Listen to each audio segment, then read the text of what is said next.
Israel views the MOU signed with Iran as a complete capitulation where the Americans were desperate to reach a deal because they clearly failed abysmally to plan for the blocking of the Strait of Hormuz. And so they feel that all of Israel's interests have been abandoned. It was a very rude awakening, especially for the supporters of the Israeli coalition who were sure Trump will always back their stance.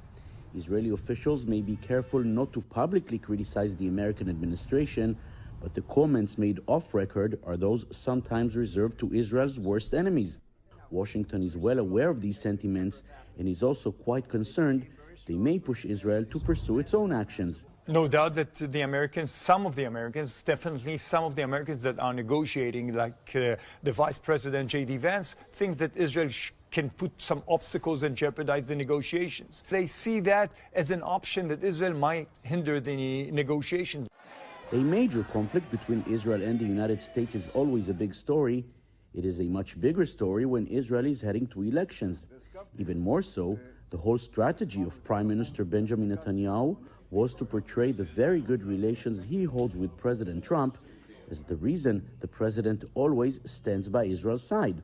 How will the MOU end the negotiations of ends? Unless something dramatic changes, this is devastating for Netanyahu, not only because he pursued a strategy that has failed. The Iranian regime still stands, the nuclear program still exists, Hamas and Hezbollah are still fighting against Israel, but also because he was long perceived as Mr. America with his incredible eloquence in American English. He could run circles around any American president and get America to do Israel's bidding.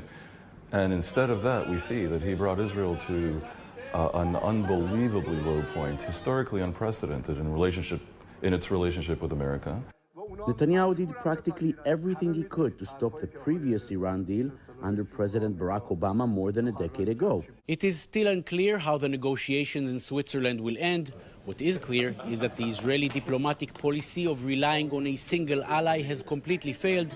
As close as Israel and the United States may be, there are still times of major differences, and once they arise, Israel finds itself completely alone.